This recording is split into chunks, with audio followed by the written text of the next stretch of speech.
I also want to talk to you about the risks, because there are definitely risks here with this, okay? One risk would be changes in law governing tax delinquent properties. Sometimes that's mandated by the state. It's mandated also by the county. The state trumps the county trumps the city. So you've got all these things that you've got to work with. If there's a change in law with this, you're going to have to adhere to that, okay? So again, make sure you keep up on tax law. Usually if you, like the Maricopa County website, they put out a lot of information with regard to this. I was just on it this morning. So if you're planning on investing here in Maricopa County, or in Michigan or Georgia or Florida or Texas, make sure you stay on that county because they'll be giving you the information on any laws that would change. I say environmental problems. Now typically with residential real estate, we're talking most of all things like mold or asbestos, okay? But if you're looking at commercial or industrial buildings, we could talk about heavy metal contamination or, oil or PCBs or things like that. So you've got a little bit more to look at if you're looking at commercial or industrial properties there, okay? The property is worthless. You might be bidding on something online, like they do here in Arizona, and you decide, well, I don't think due diligence is very important, but I see this lot, it's in Maricopa County, and it's got to be worth something. I mean, it's in Phoenix. So you're going to bid on it, and all of a sudden you find a lot that is landlocked, you can't get to it, and it's got environmental problems. So that property would be worth less than what the taxes are on it. So that would also be a risk. A risk of tax liens, number one, early payoff or redemption. So if you put in money, like Clarence did on a couple of them, they got paid like the very next day.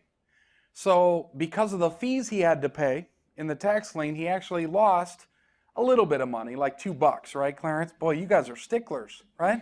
He's like, no, we lost $1.93, John.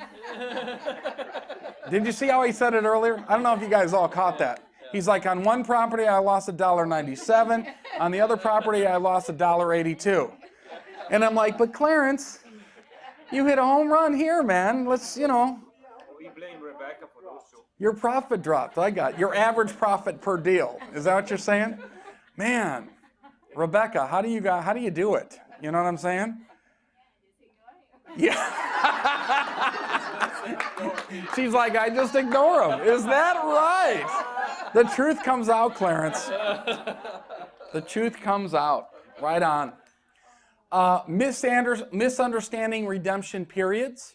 We talked earlier about the homestead has a little bit longer typically than the non-homestead as far as rights, okay? A year versus 6 months. Now, when the seller declares bankruptcy, this also could tie up some things for a while. You might buy that tax lien or tax deed. The seller would file for bankruptcy. And also this depends on the state you're in because they have rules governing this. But that could put a little bit more length in the process. You might not also get the interest counted for that time period as well. So when the owner of the property files bankruptcy, please check with either the local authorities there at the county or maybe even talk to an attorney locally there to find out what some of your options are. Questions?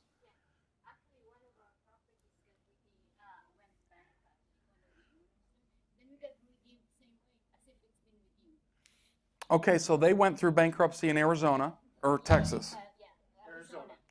In Arizona, and it got redeemed just like it would get redeemed from them bringing the money to closing? So you guys were fine? Okay, all right. That doesn't happen in all... Oh, did you hear Clarence right away? You didn't lose anything there. That doesn't happen all the time. That does not happen all the time. So please check with your local ordinances there. Avoided lien. Sometimes the county, believe it or not, I don't know if this happens up north, but our county government makes mistakes. Matter of fact, our government makes mistakes in general, but we don't want to get on that bandwagon right now. But you might have a situation where you buy a lien for a property and it's a mistake. 2 weeks later, 3 weeks later, they may come to you and say, hey, that's a voided lien. We're going to have to come back, take that back, give you your money back, but we made a mistake. Now, sometimes they won't pay you for the mistake that they made. That's just kind of how the government works. So you're going to have to look into that as well, but I wanted to highlight it as a risk.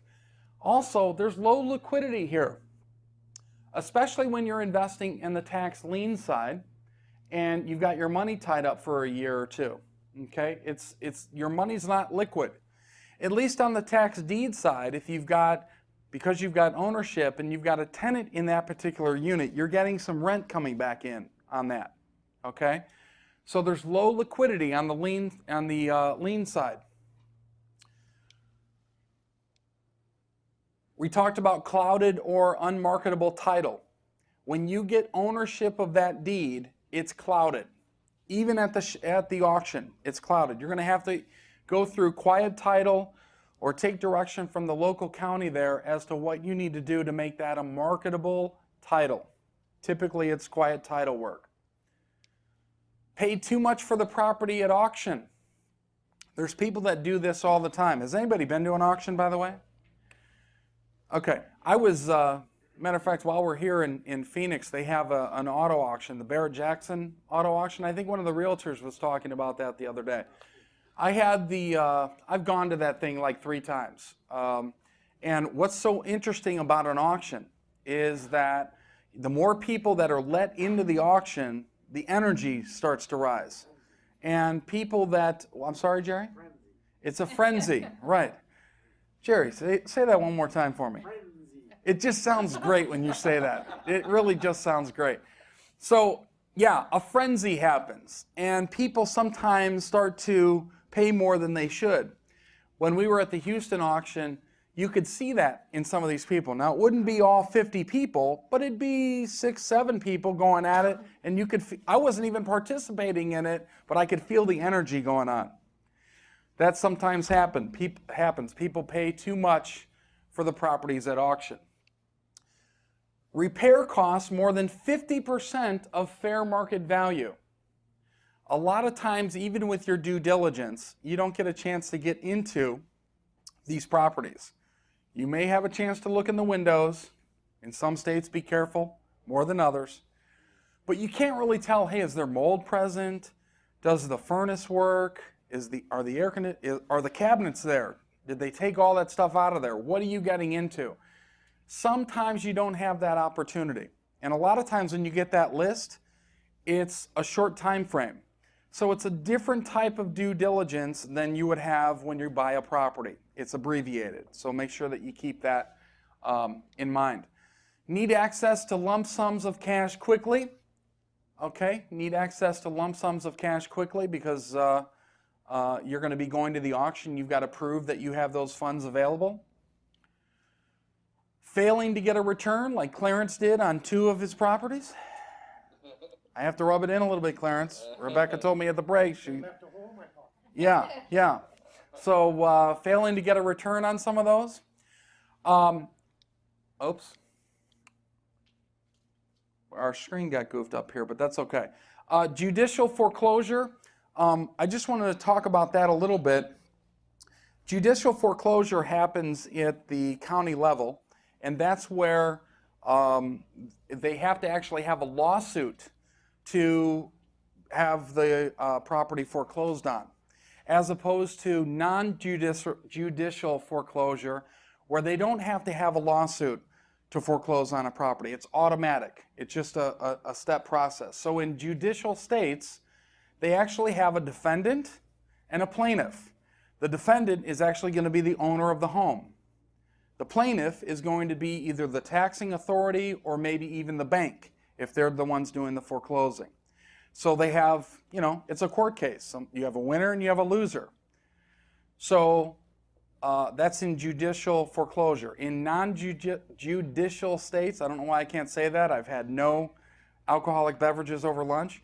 But in non-judicial states, it's just a process. At the end of that 90 days, there's no trial, there's no lawsuit. The property goes back to the bank. Okay, so make sure you're aware of what state you're in and how they handle foreclosures. I also wanted to point out these two things with the tax deed and deed application.